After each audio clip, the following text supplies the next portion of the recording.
Next tonight, it's not the end. We're not giving up on justice for Ian. The family of Ian Tomlinson said this afternoon it really hurts that the police officer accused of his manslaughter has been found not guilty.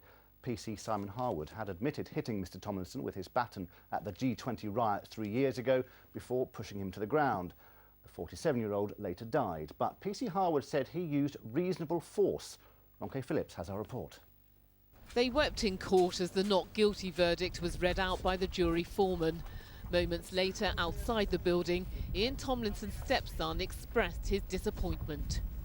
In April 2009, along with everyone else, we saw the shocking video of Ian being violently assaulted by PC Harwood just minutes before he died. After the unlawful killing verdict at the inquest last year, we expected to hear a guilty verdict, not a not guilty verdict.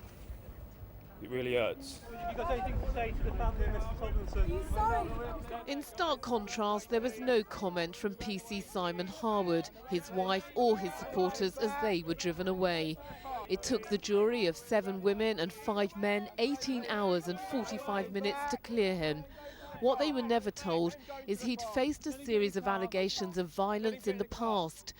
Details of his police disciplinary record were ruled inadmissible both at the trial and the inquest last year, but can now be revealed for the first time.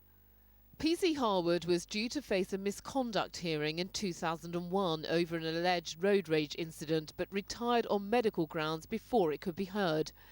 In 2003, he was allowed to join Surrey Police, where he ended up facing a complaint about his alleged behaviour while on duty, when he was accused of using excessive force. He later transferred back to the Met. The police watchdog says this should never have been allowed to happen. That he was then re-employed by the Met is simply staggering and raises considerable concerns about their vetting procedures. Our investigation report, which we have published today, and which we provided to the Met 2 years ago, recommended that they ensure this cannot happen again.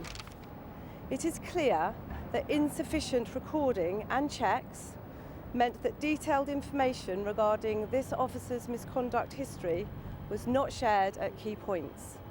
We got that wrong. It was a trial which depended heavily on video images taken from several different angles. At the core, the moment PC Simon Harwood struck Ian Tomlinson with a baton before shoving him to the ground. The riot officer told the court he'd used force because he considered at the time Mr Tomlinson was obstructing the police line.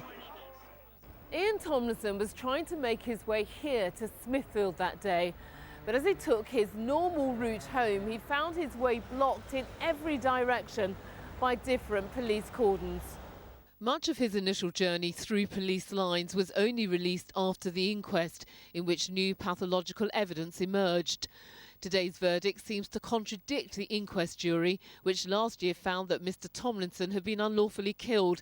And his family say for them, the fight is not over. There has to be one more formal and final answer to the question of who killed Ian Tomlinson, and that we will now pursue in a civil court. Ronke Phillips, London Tonight, Southwark Crown Court.